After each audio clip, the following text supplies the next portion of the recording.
Good morning, everybody. It's my job to begin introducing Irsp I, and I'm going to say, I'm Lorene Snyder. In case in case you've all forgotten, since I didn't make the dinner last night, I actually am mortified about that. But I took a pain pill and lay down for 5 minutes and woke up at 20 to 8. So that's why. My apologies. Okay, I want to start by saying a few general things about the umbrella of where Irsp I comes from, because I was noticing, looking at the particular projects, it's always difficult for us to locate specific interests within a particular Irsp. And as Kirsty said, and as Kevin emphasized, we are trying to have cross-cutting as well. But let me start with some broad general remarks about Irsp I, which I think is going to be absolutely great. We are, and I think I'm talking for Kirsty as well, but being sociologically trained, I'm very wary of speaking for the other. So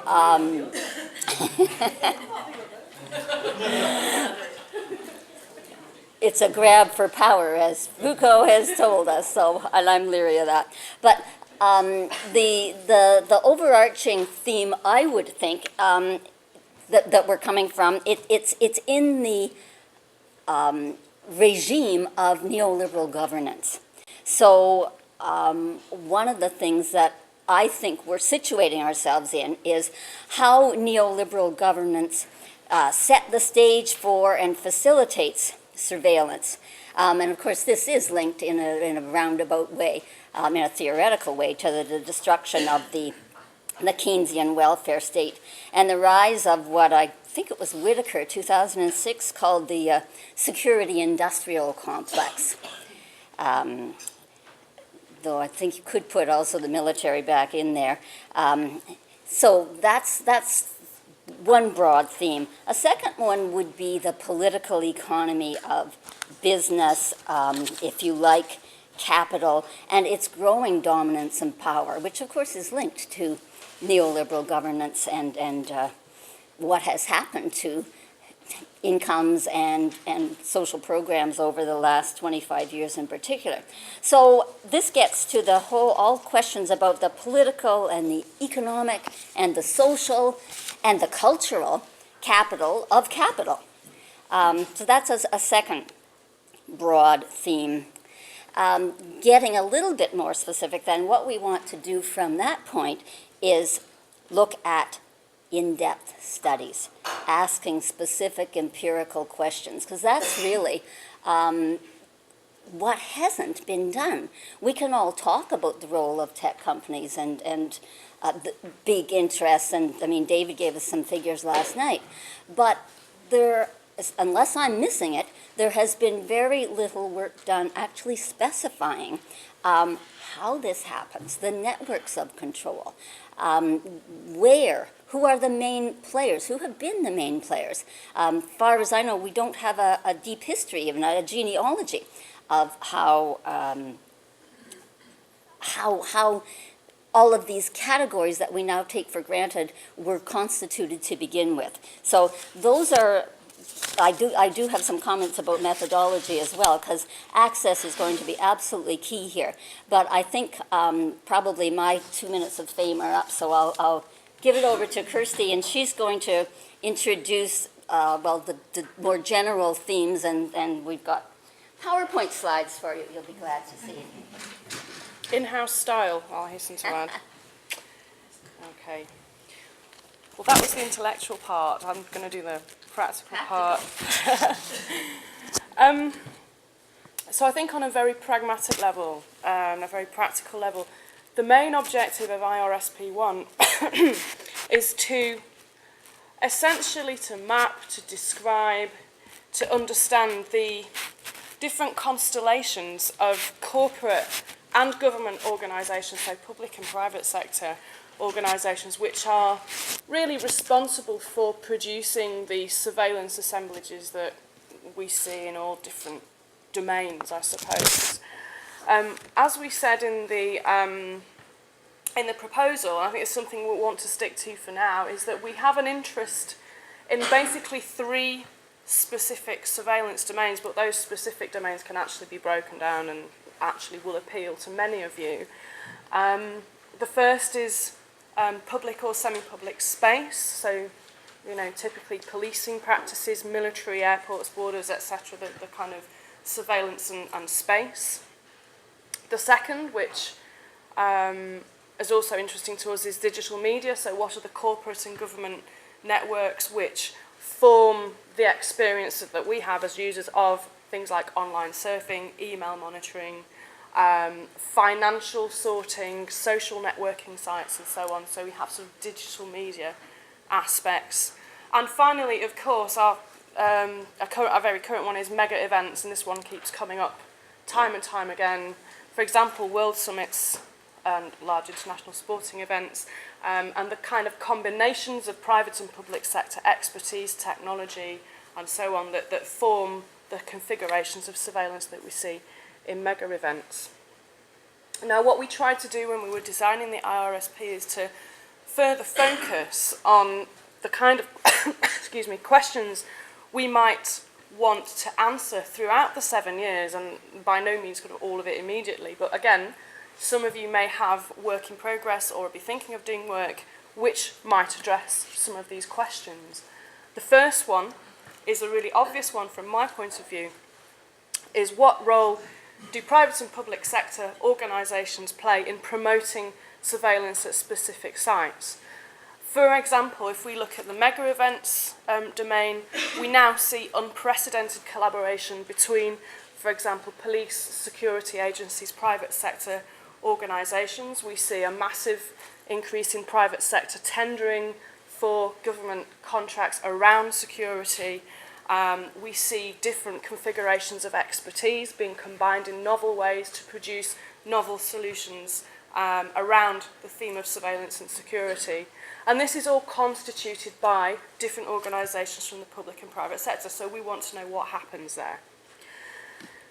The second question, I think, is a little more meta-level, theoretical, maybe a policy-level question, which looks at the interplay of market dynamics, dynamics of capital, dynamics of innovation, as they interact with security and crime control priorities of the state. So we're looking at how those two probably very different discourses and practices interface within different domains of surveillance. So within this area, we might envisage historical studies, we might envisage documentary analysis, discourse analysis of policies and so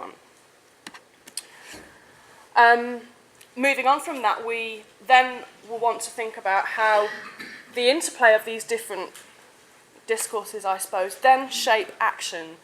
How does this interplay shape how firms interact with each other, how governments and firms interact with each other, and what they actually do? So how is this put into action?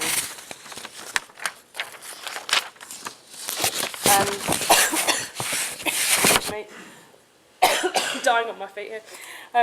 The fourth question, again, more theoretical. What are the relations of power that shape these interactions? Who governs what and where? Who has control over these new networks and what they produce? How do organisations collaborate? How is collaboration regulated? That's, I think, a really interesting question. And moving on from that, clearly organisations are networking in the public and private sector around these surveillance domains. What kind of networks are produced? How durable are they? How do they affect what happens in future? How do they emerge from what happens in the past? What has happened in the past? A related question, how is the everyday discourse and practice of corporates and government agents affected by surveillance imperatives? So does the surveillance issue become ingrained into the everyday discourse and practice of the people who work in these organisations and who deal with surveillance issues and implementation in an everyday sense? So what is it like for the realities of, say, managers, workers in these organisations? there you go, I'm missing a couple. The seventh question concerns the political, ethical and social consequences of this. For example, differential service provision and social sorting. And finally, our final question concerns ethics. The surveillance which is produced as a result of inter-organisational collaboration and so on, is it good or bad? Is it better or worse? Are there good models and bad models? What impact do the consequences have and how can we regulate it? So that this is the kind of the final question, which for some reason is missing off my PowerPoint, but never mind. Now, the way that we're going to organise the IRSP is in two phases. Okay, the first, they're interlinked, right? And the first one is really what we're going to hopefully start working on in this workshop. In the first phase, we want to really start to identify what we already know about public and private sector organisations which have produced surveillance practices in our three domains of interest. So what do we know already? Specifically, we want to think about how we study technology companies, what frameworks should we use, and how we get access to those companies. That's really our initial concern over the first 2 years of this IRSP. And many of you will have already done work with companies, or empirical work on issues of surveillance, but some of you might not have actually mapped or explored the corporate dynamics. They may be within your data, they may be information there you can draw upon. And so we're interested in knowing right across the project, or mapping right across the project, exactly what we already know about what companies are doing what where, what government organisations and agencies are doing what where, how they're collaborating and what is going on. And I think if you kind of think laterally about what research you've done so far, this might appeal. We'd also like to explore some of the theoretical tools as well. There's masses of stuff in the business and management literature which does not currently get cited at all in surveillance studies. Not at all. For example, innovation dynamics, supply chain management, CRM, customer relationship management, inter-organisational relations, blah, blah, blah, right? There's loads of perspectives from my field that would really inform what's happening on this project. But similarly, we would like to make explicit the perspectives that you're using as well that might inform the analysis of tech companies and the way they produce surveillance. The first phase of this project will kind of accumulate in a workshop we want to hold at the Open University in 2010. So at the moment we'd like to collect perspectives and collect existing knowledge that exists across this project and make it into a tangible form, workshop papers, perhaps a book. And once we've done that, we'll move on to phase 2, which we hope will be more substantive empirical investigations on contributions. So that's IRSP 1.